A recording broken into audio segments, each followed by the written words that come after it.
중국 스촨성 일대에 서식하는 판다. 보기만 해도 편안해지고 덩달아 나른해지게 만들죠.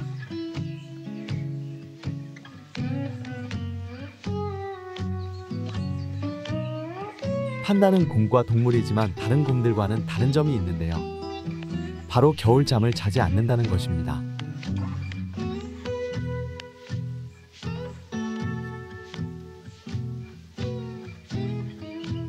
추운 겨울이 다가와도 판다들의 서식지에는 대나무가 늘 넘쳐나기 때문이죠.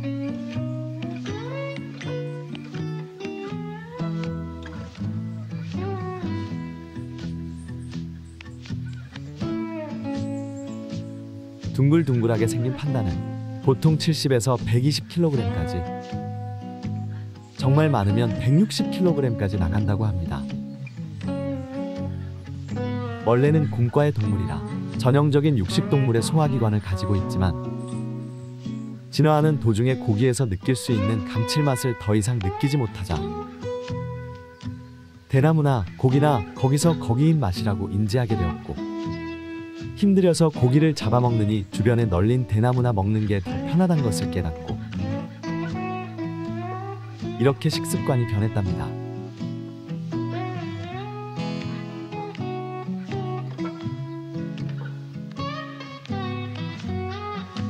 하지만 본래 육식동물의 장을 가지고 있어 대나무 소화율이 현저히 낮아 어마무시하게 먹어서 부족한 영양을 때운다고 합니다.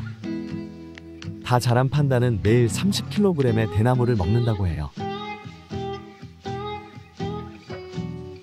판다의 새끼들은 사람을 굉장히 잘 따르며 특히나 어렸을 때부터 사육되는 판다들은 이미 태어나서 인간을 보고 자라기에 더더욱 경계심이 없답니다.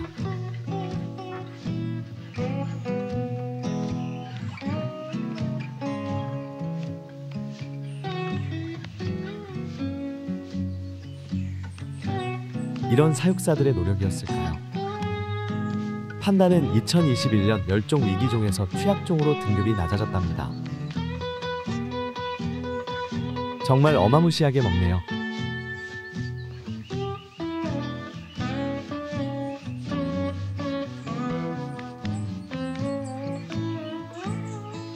그렇게 먹고도 모자랐는지 먹이가 아닌 다른 나무들을 보면서 기웃기웃 거립니다.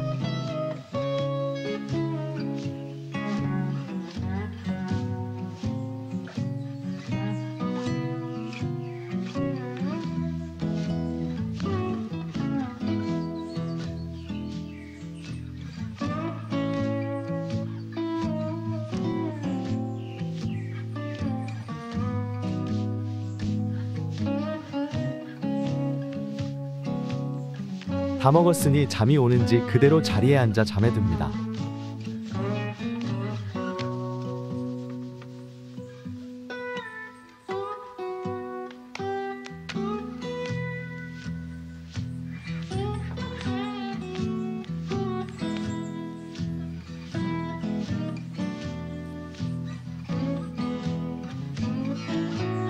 보고만 있어도 편안해지는 판다.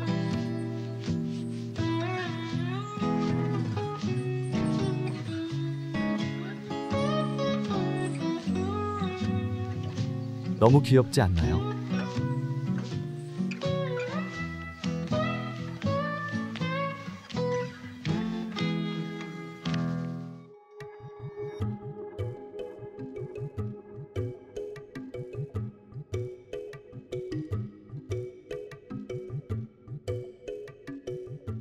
술록은 북극권을 비롯한 극지방에서 서식하는 대형 사슴으로 겨울철 추운 기후에도 적응하여 서식합니다.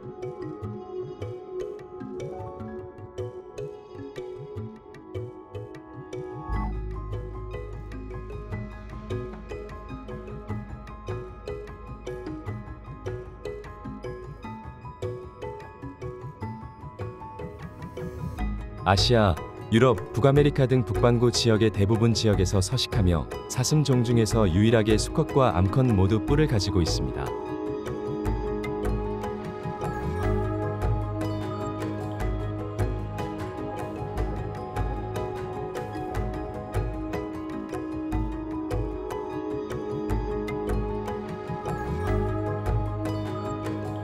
술록은 체격이 크며 평균적으로 몸 길이는 1.52, 1m 정도이며 어깨 높이는 1.22, 1m 정도입니다.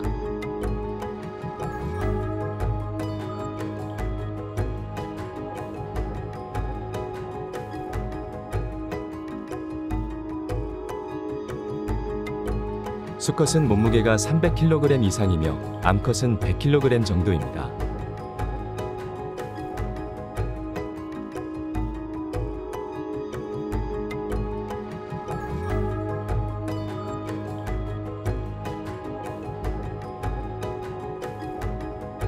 술록은 추운 기후에서 살기 때문에 두꺼운 털과 지방층으로 몸을 보호합니다. 뿔은 겨울에 더욱 발달하여 더 크게 보이며 암컷의 뿔은 수컷보다 작습니다.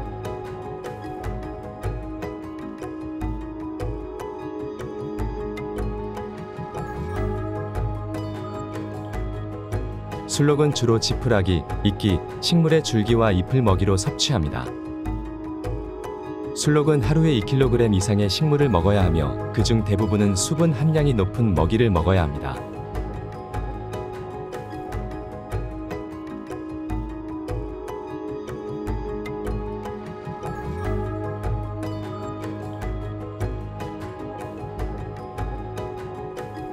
술록은 가끔씩 지푸라기가 없는 겨울철에는 이끼 대신에 나뭇가지 등을 먹기도 합니다.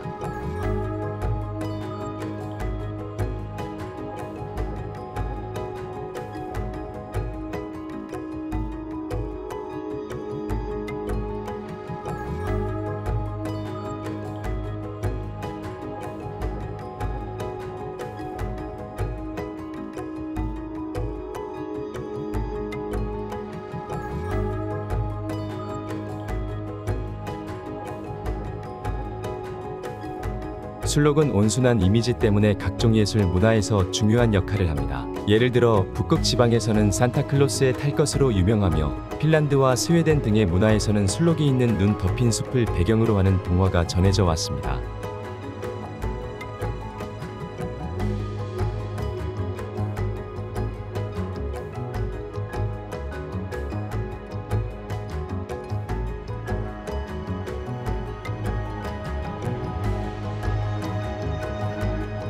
일부 지역에서는 술록의 우유가 사람에게도 좋다고 하며 술록 가죽과 뼈는 의류와 도구 제작에 활용됩니다.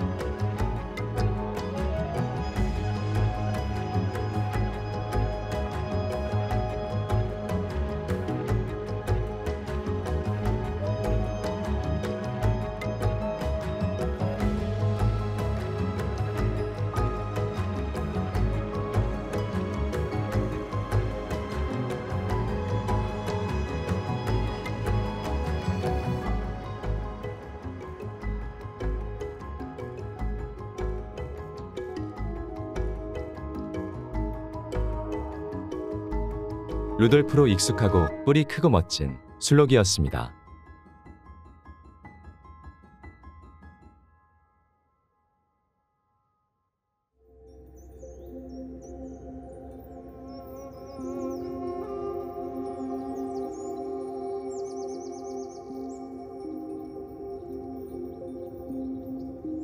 토끼는 설치류에 속하는 작은 포유동물로 주로 초원이나 숲, 농경지 등에서 서식합니다.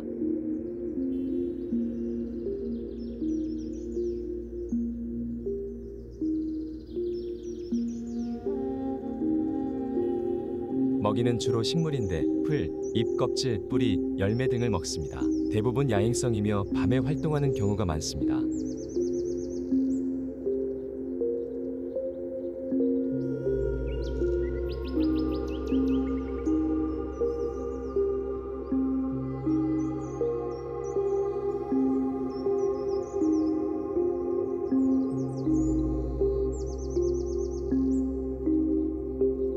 토끼는 대개 작은 몸체에 큰 귀와 뒷다리, 꼬리가 짧은 특징을 지닙니다. 그리고 솜털 같은 부드러운 털로 덮여 있으며 이는 보온과 위험한 상황에서 숨기에 도움을 주는 역할을 합니다.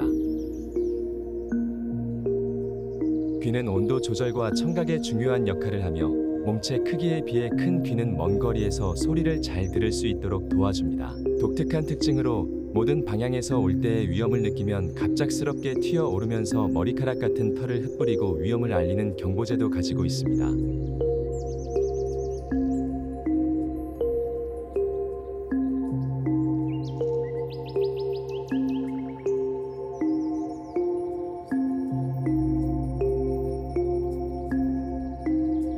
토끼는 소규모의 무리를 이루어 생활하며 이들 무리를 군이라고 합니다. 군의 크기는 종류에 따라 다르지만 일반적으로 2마리에서 12마리 정도로 이루어집니다.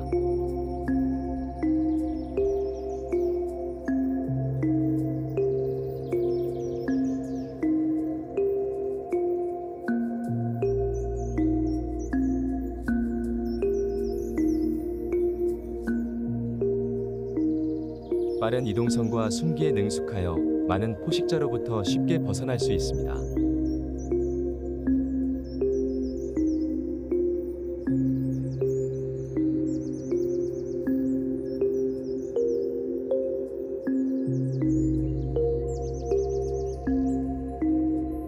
토끼는 토양 생태계에 매우 중요한 역할을 합니다.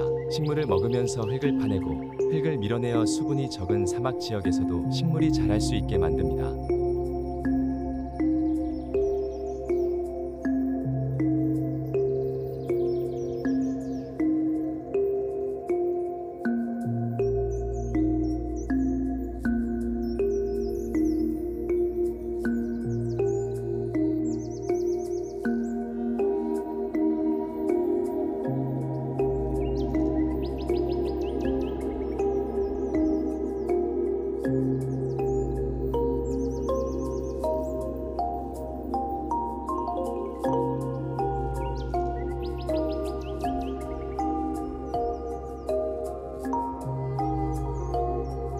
또한 이끼와 같은 작은 식물들도 잘 자랄 수 있도록 토양 표면을 부드럽게 유지하며 작은 동물들이 살 수 있는 서식지를 만드는 역할도 합니다.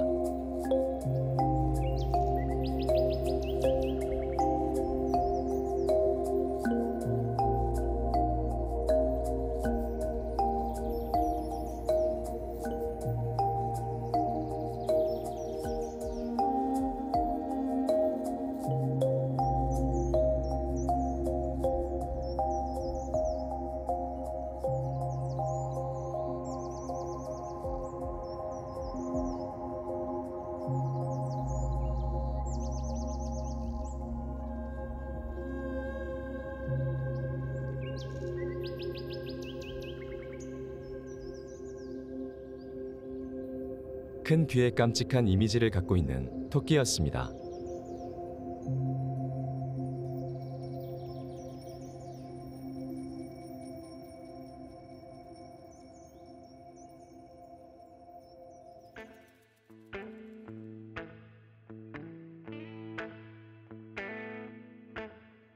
코끼리는 아프로테리아 상목, 장비목 코끼리과에 속하는 지상 최강의 포유동물입니다. 아프리카 코끼리, 아시아 코끼리, 둥근귀 코끼리 등 3종으로 나뉘고 사바나나 정글, 사막 등 어떤 환경에서도 살아갈 수 있습니다. 상징과도 같은 긴 코로 물도 마실 수 있다고 합니다. 한 번에 9리터까지 흡입 가능한데 직접 섭취하는 것이 아니라 코 안에 저장해 두었다가 입으로 가져가서 식도로 넘깁니다. 코는 손의 역할도 합니다. 근육 15만 개로 이루어졌기 때문에 수백 킬로그램 이상을 들어 올릴 수 있습니다. 애정 표현을 하기도 하고 수영할 때는 훌륭한 스노클의 역할을 합니다. 싸울 때는 위협적인 무기가 되는데 코로 잡아던지거나 채찍처럼 휘두르기도 합니다. 제대로 맞으면 인간 포함 웬만한 동물은 바로 즉사할 수 있습니다. 커다란 코는 크기답게 냄새도 잘 맡습니다. 세상의 모든 육지동물 중 가장 후각이 좋다고 합니다. 덩치 이야기를 안 할 수가 없는데 알려진 대로 지상에서 가장 큰 동물입니다. 가장 큰 종인 아프리카 코끼리는 7.5m까지 자라며 평균 체중은 6.2톤입니다. 엄청난 덩치를 지탱해야 하는 만큼 발의 구조는 상당히 특이한 편입니다. 발가락 뼈 아래로 거대한 완충용 물질이 깔려 있습니다. 이 때문에 체중이 분산되어 자갈밭이나 바위지대도 수월하게 다닐 수 있습니다.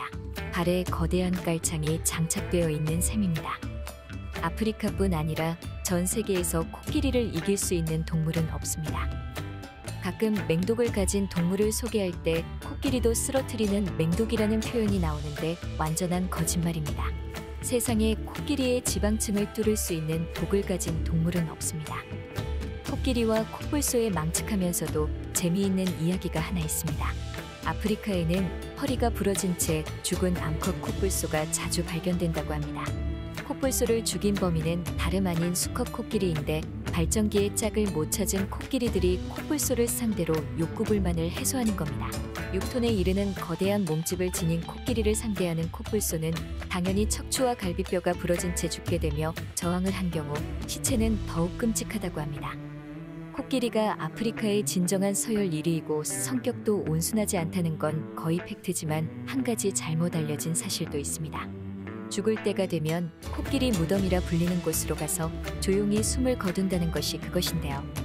예전에 백과사전에 실릴 정도로 기정사실로 여겨지던 내용이었습니다. 하지만 이는 거짓이며 출생부터 무리 생활을 하는 코끼리는 죽을 때도 무리와 함께 있다가 죽습니다. 다른 동물들과 마찬가지로 인간과 애증의 역사를 보내왔는데 다행히도 멸종 위기는 아니라고 합니다. 세계의 모든 종을 다 합치면 약 50만 마리의 코끼리가 현존하는 것으로 파악됩니다.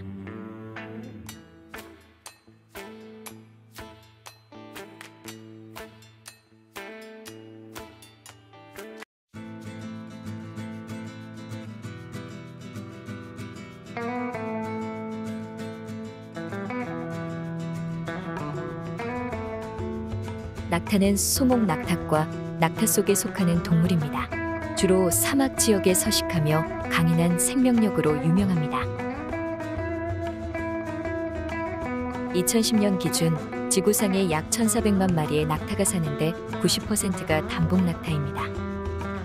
놀랍게도 이 중 70만 마리만 야생이고 나머지는 모두 가축이라고 합니다. 야생 단복 낙타들은 주로 호주에 사는데 번식력이 엄청나서 호주 정부가 골머리를 앓고 있습니다. 낙타는 초식성인데 사막이라는 환경에 적응한 것인지 선인장도 먹을 수 있습니다. 낙타의 혀에는 뾰족한 돌기가 잔뜩 있어서 선인장을 먹어도 다치지 않고 소화한다고 합니다. 등의 혹으로 유명한데 다들 여기에 물이 들어있으리라 생각하지만 사실 지방으로 가득 차 있습니다. 물이나 음식을 안 먹어도 혹 속에 지방을 분해하여 영양분을 얻을 수 있습니다. 이것이 낙타가 물을 안 먹어도 사막에서 버틸 수 있는 이유입니다. 낙타가 물을 안 먹고 버틸 수 있는 기간은 약 30일 정도입니다.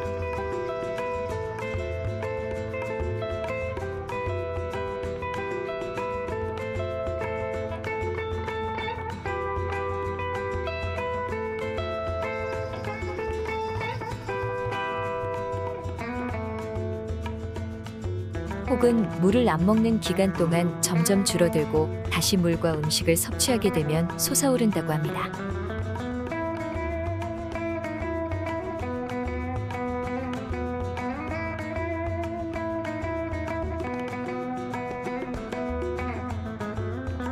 유독 쌍꺼풀과 속눈썹이 긴 것도 사막의 모래 폭풍으로부터 눈을 보호하기 위함입니다.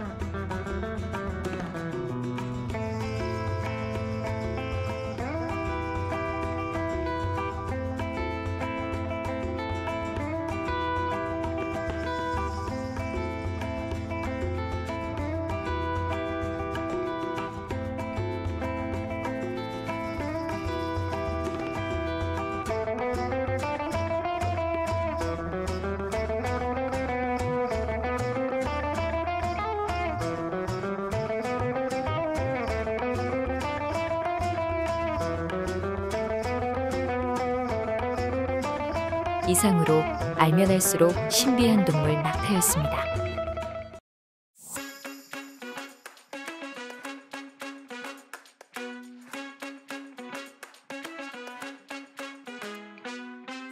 염소는 소목소과 양아과 염소 속에 속하며 머리에 뿔이 있고 수염이 난 우제류 짐승입니다.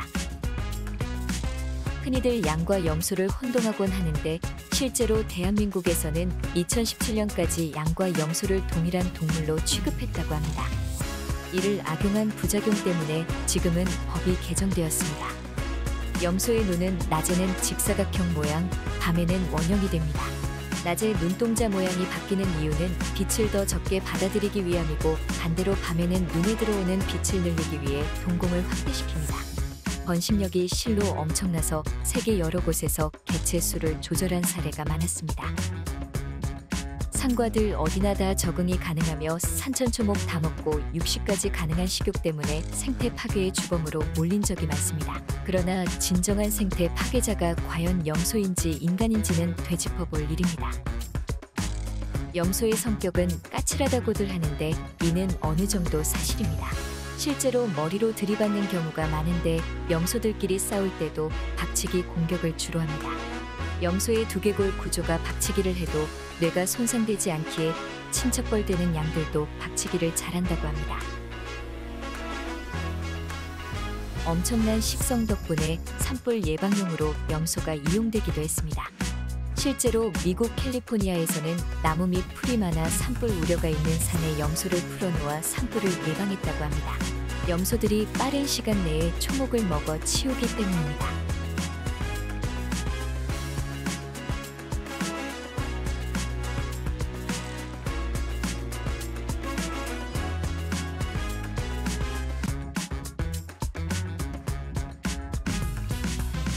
염소는 다소 엉뚱하고 허당스러운 이미지로 인간에게 매우 친숙한 동물인데 요즘 들어 영어명인 GOAT가 대단한 사람, 위대한 사람을 뜻하는 말로 신조어처럼 쓰이고 있어 염소도 덩달아 화제가 되고 있습니다.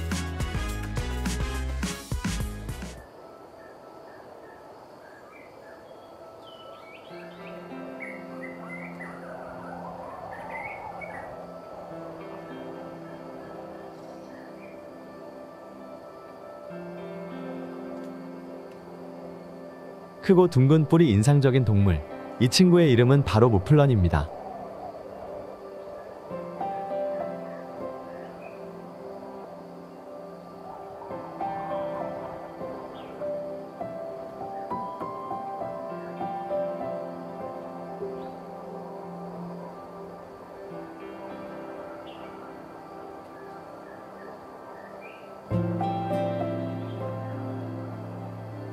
보통 무플런 양이라고도 불리는 이 친구는 몸길이 110에서 130cm, 어깨 높이는 75cm의 체구를 가졌답니다.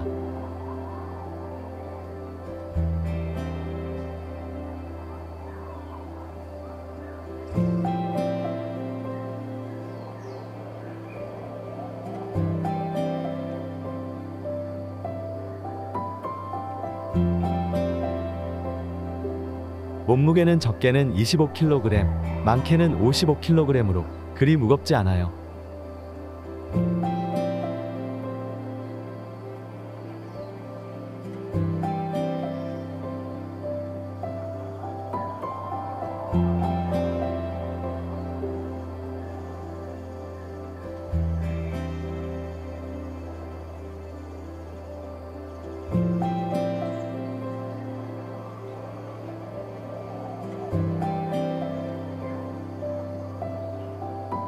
뿔은 소용돌이 모양으로 자라나며 길이는 무려 85cm나 된답니다. 뿔은 보통 바깥쪽을 향하도록 자라지만 간혹가다 안쪽을 향해 자라기도 해요.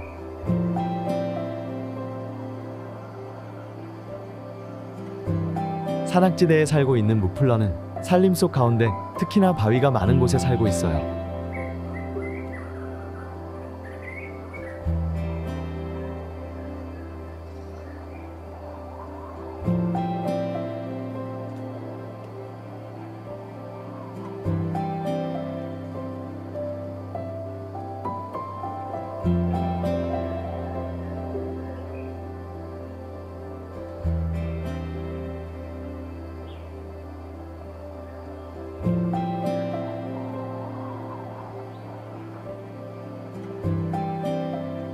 낮에는 바위 그늘에서 쉬다가 이른 아침과 해질 무렵에 먹이를 찾아 헤매이는데 보통 푸른 풀과 식물의 잎, 줄기를 먹고 자란답니다.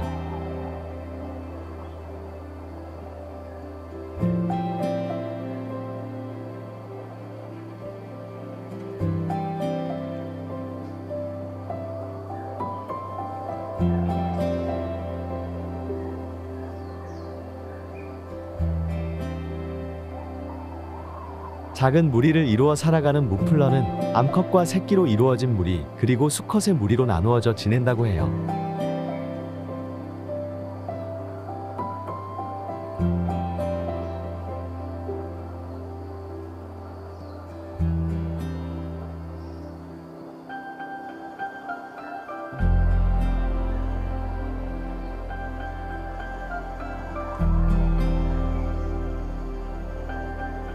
임신 기간은 150일, 약 5달 정도이고 한 배에 2~3마리의 새끼를 낳는답니다.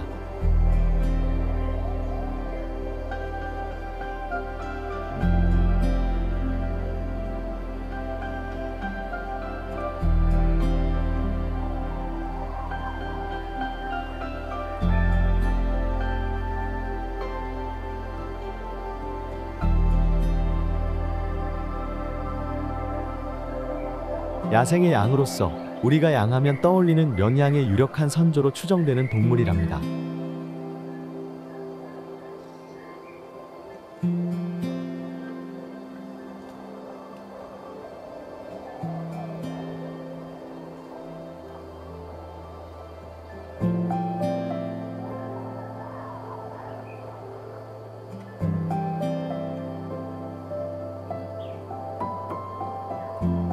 뿔이 참 매력적인 동물, 무플런이었습니다.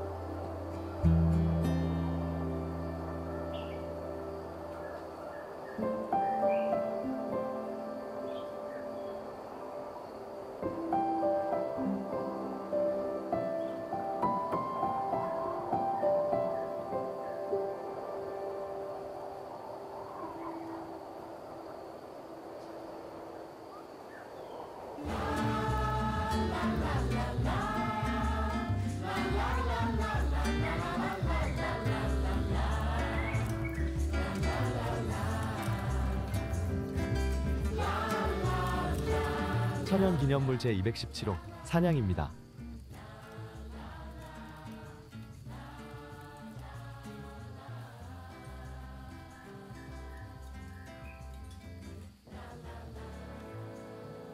사냥은 이름에서부터 양이 들어갔기에 많은 분들이 양으로 착각하는 경우가 있으신데요.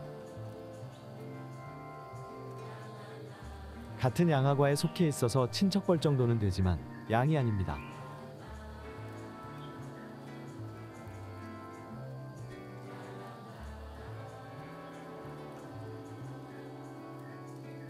해외에서는 히말라야 지대나 로키 산맥에 살고 있고 국내에서는 설악산에 집중 서식하고 있답니다.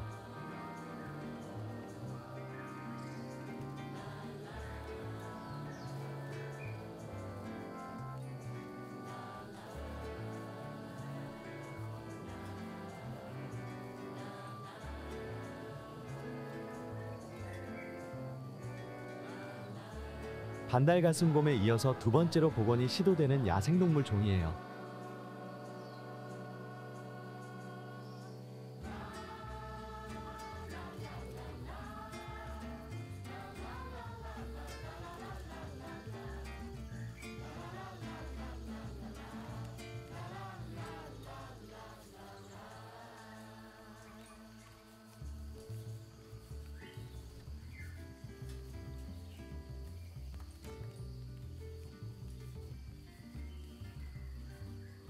(1994년부터) 사냥 복원 사업이 시작되었고 2019년 기준으로 월악산에 100마리,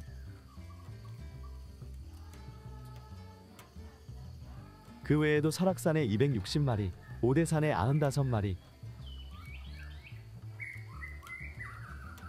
소백산에 13마리, 속리산에 16마리,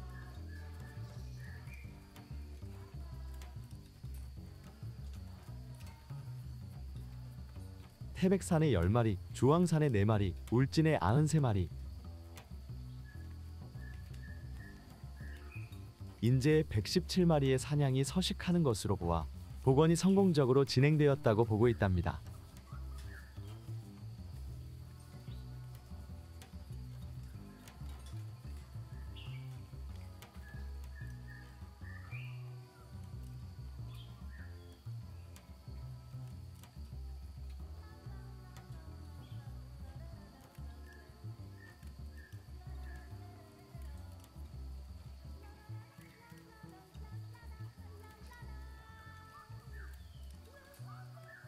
반달가슴곰이 대형 육식 포유류라면 사냥은 대형 초식 포유류로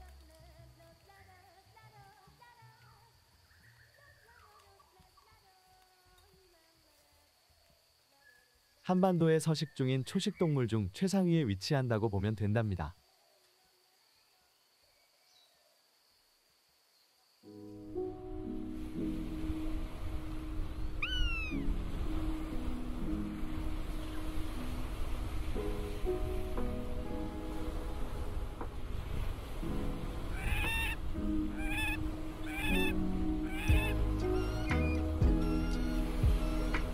무리를 지어 생활하는 들소, 버팔로.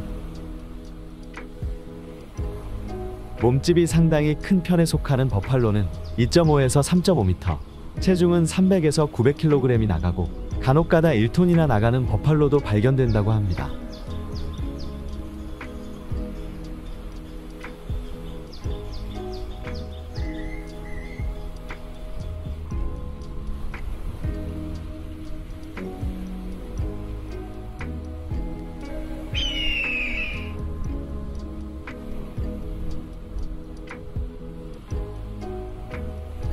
어깨 높이만 2m에 달해서 실제로 보면 위압감이 엄청나다고 해요.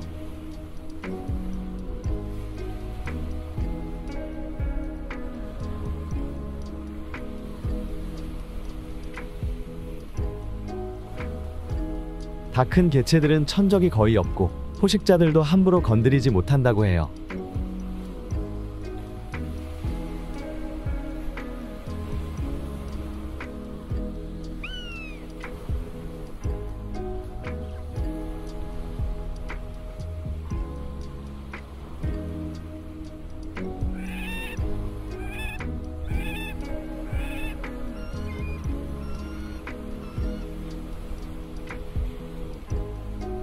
달리기도 무척이나 빨라서 시속 60km의 속도로 내달리며 8km를 계속해서 달릴 수 있는 체력을 가졌답니다.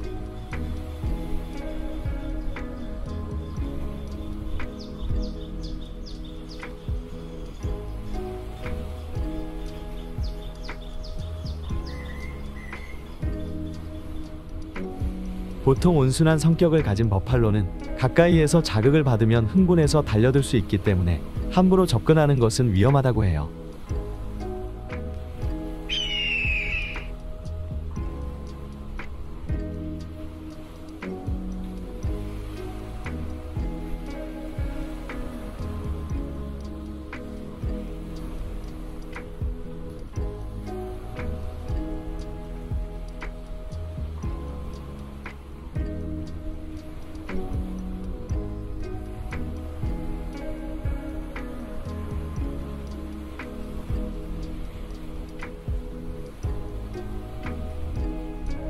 서부 개척시대가 시작되고 100년이라는 시간 동안 엄청난 수의 들소들이 죽게 되었는데 19세기 초엔 6천만 마리였던 들소들이 1900년에 이르러선 300마리밖에 남지 않게 되었던 적이 있는데요.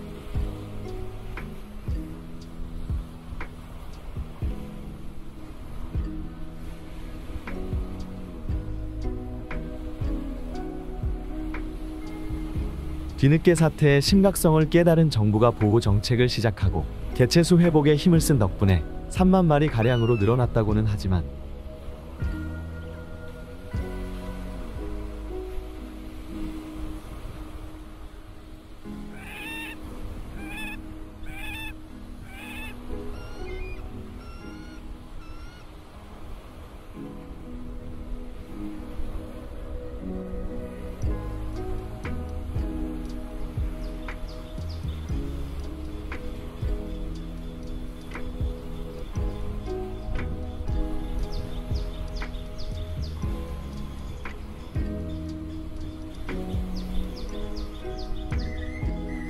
멸종의 위험은 잘 극복했으나 과거에 비하면 소수인 것은 마찬가지랍니다.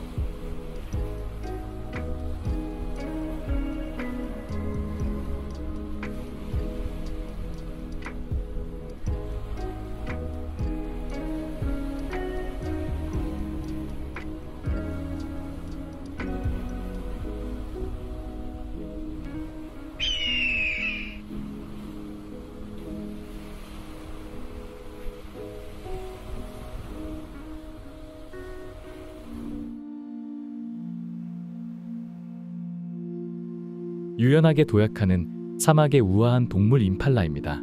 주로 포식자에게 잡아먹히는 것으로 많이 나온 동물이기도 하죠. 임팔라는 사바나의 대표 초식 동물이고 사하라 이남의 사바나, 케냐, 탄자니아, 잠비아, 남아프리카 공화국에 분포하고 주로 건조한 기후에서 서식합니다. 몸 길이는 110에서 150cm에 어깨 높이는 88에서 100cm, 몸무게는 수컷 약 60kg, 암컷 약 45kg입니다. 이들은 가젤과는 달리 수컷에게만 뿔이 있는데 길이는 50cm에서 75cm 정도입니다. 또한 옆발굽은 없고 뒷다리 밑에 검은 얼룩무늬가 있으며 등면은 붉은 빛을 띤 갈색이고 옆면의 아랫부분은 연한 황토색이어서 양쪽의 경계가 뚜렷하다는 특징을 가지고 있습니다. 이들은 육상동물 중에서 가장 멀리 뛰는 동물이며 두 번째로 빠른 동물입니다. 워낙 빠른 동물이라 치타가 아니면 속도로는 절대 잡을 수 없어 포식자들은 기습을 통해 임팔라를 사냥합니다. 기습을 당했을 때 위험을 피하기 위해 높은 점프를 하는데 이는 다른 동물들과는 다른 방식으로 도망치는 방법입니다. 상당히 높게 점프하여 높은 곳에서 시야를 확보하고 도주로를 파악해 공중에서 도주로 방향으로 몸을 틉니다. 이러한 도약은 순간적으로 포식자의 시야에서 사라져 혼란을 주고 도망칠 시간을 벌려줍니다.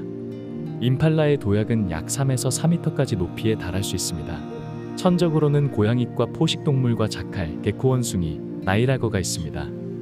임팔라는 빠른 속도를 가진 것으로 유명하지만 실제로는 오래 달리긴 어렵습니다. 단기간에 빠른 속도로 달리기 때문에 그만큼 많은 에너지 소모를 하게 되어 그 이후에는 잠시 휴식을 취해야 합니다. 임팔라의 먹이로는 풀이나 어린 싹, 나뭇잎 등을 먹으며 하루에 한 번씩 물을 마십니다. 하지만 건조한 기후에 맞게 진화해 수분 손실을 최소화하는 능력을 갖고 있어 임팔라는 적은 양의 물로도 오래 버틸 수 있습니다. 임신기간은 약 171일이며 한 배에 한 마리의 새끼를 낳는데 드물게 두 마리를 낳을 때도 있습니다. 암컷은 새끼를 다른 동물들로부터 보호하기 위해 늘 함께 이동하고 지극정성으로 보살핍니다.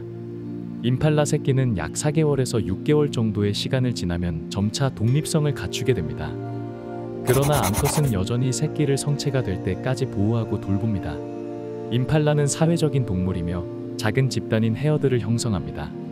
이 집단은 대개 6마리에서 20마리의 개체로 구성되어 있습니다. 건조기에는 암수가 대집단을 이루어 때로는 100마리가 한 집단이 되기도 합니다. 헤어드에서 한 마리의 임팔라가 위험을 감지하면 경고음을 내고 다른 임팔라들도 주의를 기울이게 됩니다. 임팔라들은 수면을 위해 교대로 경계를 하며 수컷 임팔라는 무리의 안전을 위해 거의 잠을 자지 않습니다. 수컷 임팔라는 다른 수컷들과 경쟁하여 우열을 가리기 위해 뿔을 사용합니다. 이 경쟁에서 뿔의 크기와 모양이 중요한 역할을 합니다. 이 경쟁에서 이긴 임팔라는 무리의 우두머리가 됩니다. 지금까지 사바나의 우아한 동물, 임팔라에 대해 알아보았습니다. 지구에 살고 있는 동물들에 대한 모든 것, 알파카월드 TV 동물 다큐에서 만나보세요.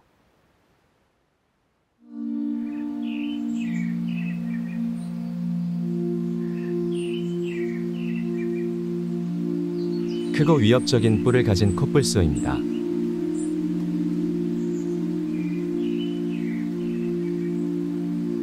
코뿔소는 아프리카와 아시아에 서식하는 초식성 동물로 현재는 멸종 위기종으로 분류됩니다.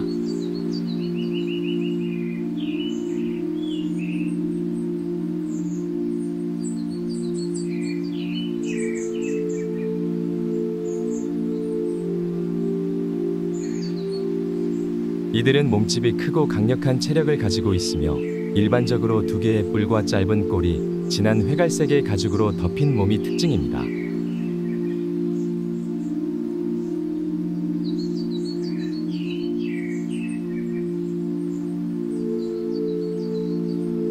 아프리카 코뿔소와 인도 코뿔소로 구분되며 각각 아프리카 대륙과 아시아 지역에 분포합니다.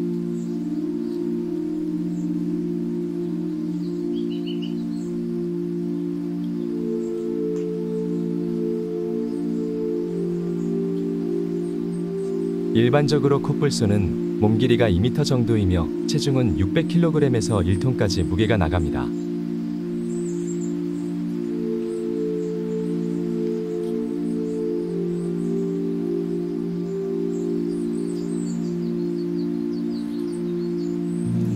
코뿔소의 큰 뿔은 방어 도구로 사용되며 성별과 나이에 따라 크기와 모양이 다릅니다. 수컷은 뿔이 암컷에 비해 큽니다.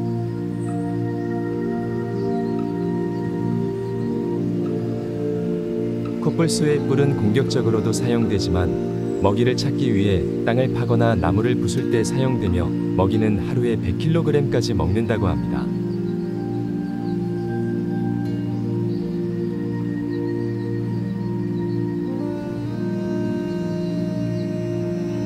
이들은 거대한 몸집과 강력한 근육을 가지고 있습니다. 반면에 성격은 온순하고 충돌을 피하기 위해 도망치는 편입니다. 코뿔소는 초식성 동물로 나무의 잎, 가지, 식물의 줄기 등을 먹습니다.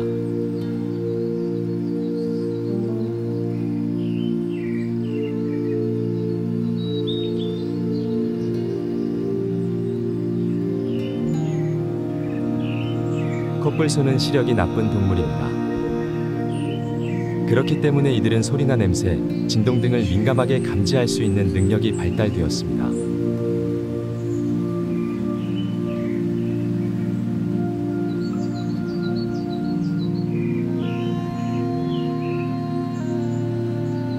코뿔소의 수컷은 단독으로도 다니지만 보통 작은 집단을 이루어 생활하며 서로 간의 소리나 몸짓으로 의사소통합니다.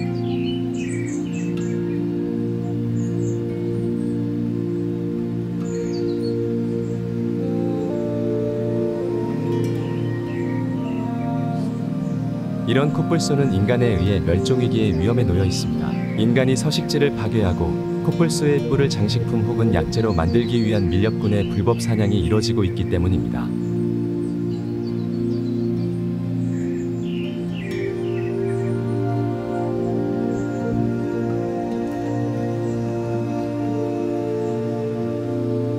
코뿔소를 보존하기 위해 많은 환경단체가 노력하여 코뿔소 보호구역을 만들고 있습니다.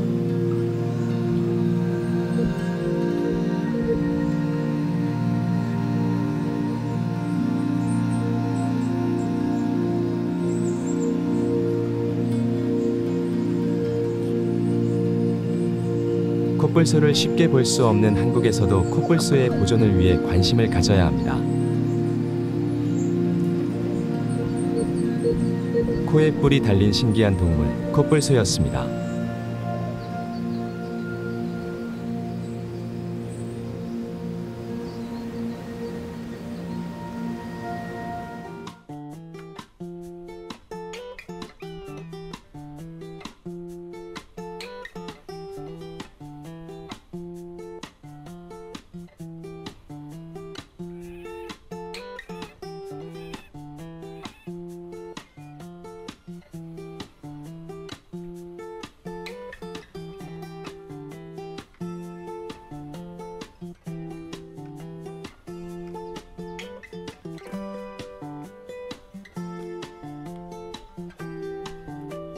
기린은 긴 목과 다리 그리고 작은 뿔을 가지고 있는 동물입니다. 기린은 평균적으로 4.5에서 6m의 키를 가지며 최대 6.1m까지 자라고 몸무게는 800kg에서 1200kg 사이인 대형 동물입니다. 기린은 목이 길고 뼈와 근육이 특별히 발달해 있어서 다른 동물들보다 더 높은 위치의 나무와 식물을 먹을 수 있습니다. 목은 평균적으로 2에서 2.5m 정도로 길어지며 7개의 경추로 이루어져 있습니다. 목이 길지만 사람과 목뼈의 개수의 차이는 없답니다. 또한 긴 다리를 가지고 있어서 빠르게 달릴 수 있고 다리 길이는 약 1.8에서 2m 정도이며 손발 끝에는 큰 발가락과 뾰족한 발톱이 있습니다. 또한 기린은 길쭉한 머리와 작은 뿔을 가지고 있는데 뿔은 암수 모두 가지고 있으며 어린 기린의 경우 머리에 작은 뿔이 돋아나며 성장하면서 뿔이 점차 자랍니다. 목과 몸통에 갈색, 검정색 또는 황갈색의 무늬가 있는 털을 가지고 있습니다. 기린은 살아있는 육상 동물 중 가장 큰 동물 중 하나로 아프리카와 남아시아의 사바나와 산림 지역에서 발견됩니다. 이들은 비교적 개인주의적인 동물이며 대부분은 혼자 또는 몇 마리씩 모여 다닙니다. 기린의 천적으로는 사자와 하이에나 등이 있지만 이 동물들도 기린의 크기와 힘으로 인해 쉽게 공격하지 못하고 기린을 피하려고 합니다. 최근에는 서식지 파괴와 사냥 등의 인간의 영향으로 기린의 개체 수가 감소하고 있으니 각별한 주의가 필요합니다.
알파카는 낙타과에 속하는 포유류로 페루, 칠레 등 안데스 산맥을 관통하는 고산지대와 대한민국 홍천 알파카 월드에 살고 있습니다.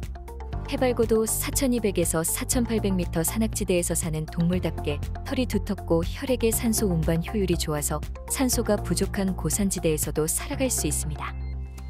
험한 산지를 다니다 보니 태생적으로 발굽과 발바닥이 발달해서 달리기를 잘합니다. 털 빛깔은 검은색, 갈색, 흰색 등 매우 다양하고 무려 40cm까지 자라기도 합니다. 주로 털을 얻기 위해 가축으로 키워집니다. 알파카의 털은 부드럽고 따뜻해서 고가에 거래됩니다. 집단 생활을 하는 습성이 있어서 반드시 2마리 이상 짝을 만들어 키워야 한다고 합니다. 단독 개체로 키우면 고독 쌓일 수 있습니다.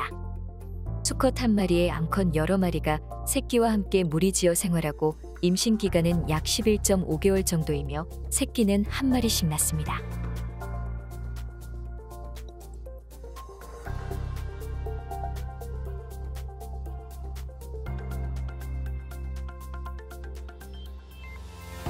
외로움을 잘 타는 성격 탓인지 인간에게 매우 친화적인 동물인데 특히 안데스 지방 사람들에게는 친구와 같은 동물로 인식되고 있습니다.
가젤은 속과의 포유류로 영양의 일종이며 새끼는 한 마리씩 낳습니다.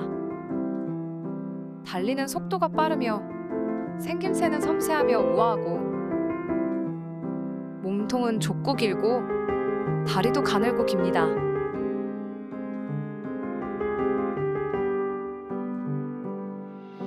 천적으로는 치타와 사자 등 육식 동물이 있습니다.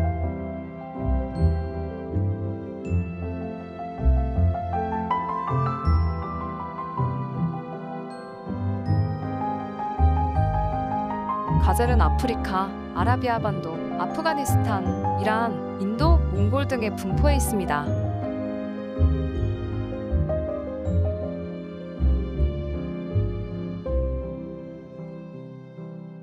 사바나와 사막 등 건조 지역에 적응하여 서식하며 저녁에 어린 싹이나 풀 그리고 관목의 잎 등을 먹습니다.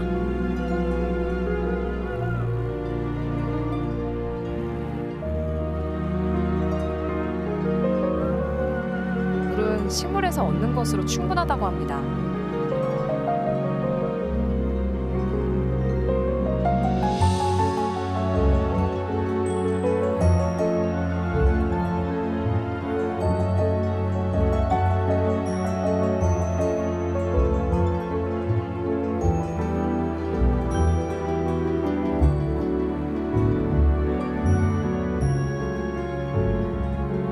암컷의 뿔이 조금 작다는 차이만 있을 뿐 암수 모두 뿔을 가지고 있습니다.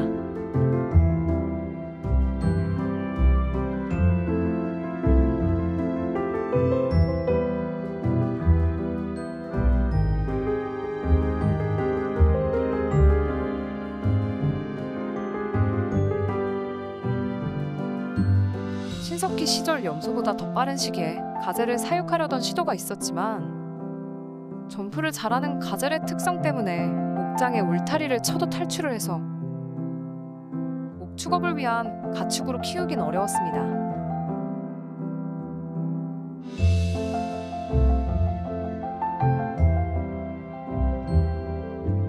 아프리카 초원에 사는 영향만 보면 가젤이라고 생각하는 경우가 많지만 임팔라일 수 있습니다.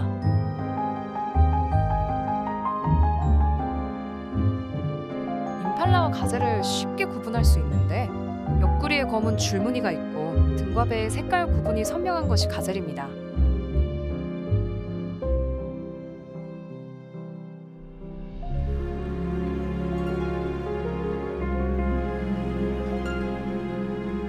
그리고 가젤은 사슴과도 많은 사람들이 혼동합니다.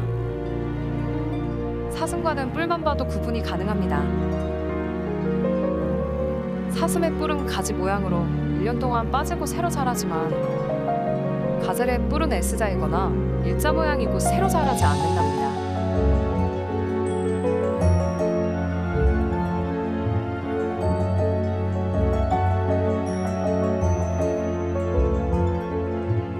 재미있으셨나요?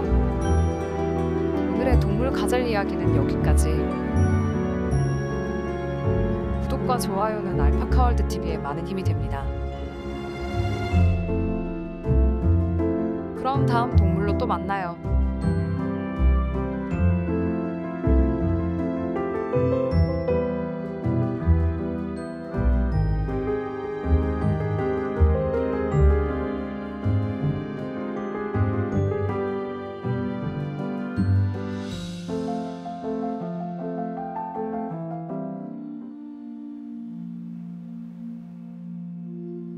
흑백의 경계를 넘는 사바나의 대표 초식동물 얼룩말입니다. 비가 적게 내리는 아열대 기후인 아프리카 대륙의 사바나 지역과 수단, 남아프리카 공화국에 서식하고 있습니다. 얼룩말의 종은 특유의 흑백 무늬로 구분되며 각 얼룩말마다 고유한 패턴을 가지고 있습니다. 얼룩말은 몸 높이 120에서 160cm, 몸 길이는 2.5m, 무게는 160에서 500kg 정도로 이름은 얼룩말이지만 실제로는 당나귀와 더 가까워 덩치와 체형이 흡사합니다. 얼룩말은 초식성 동물로 주로 건초와 나무의 잎을 뜯어먹습니다. 하지만 이러한 초식동물은 사자와 같은 포식자에게 노출되기 쉬운 동물입니다. 그렇기에 얼룩말은 대부분 무리를 형성하여 포식자로부터 방어를 하지만 기린과 타조 같은 초식동물과도 공생합니다. 타조와 기린은 넓은 시야를 갖지만 후각과 청각이 안 좋은 반면에 얼룩말은 시력이 좋진 않지만 청각과 후각이 좋아 천적의 공격으로부터 서로가 부족한 경계를 보완하며 살아갑니다. 얼룩말의 성질은 일반 말과는 많이 다릅니다. 얼룩말은 사나운 성질을 가지고 있어 길들이는 것 자체가 어렵습니다. 유전적으로 당나귀와 가까워 성미가 사나운데 당나귀보다 예민하고 이빨로 한번 물면 쉽게 놓지 않는 습성을 가지고 있습니다.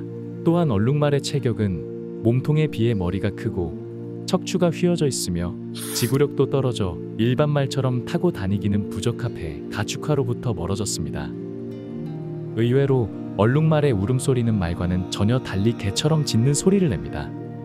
얼룩말은 주로 다른 얼룩말들의 주의를 끌 때 사용하며 천적의 접근을 눈치챘을 때 이를 무리에게 알리는 일종의 경보 수단으로 사용하기도 합니다.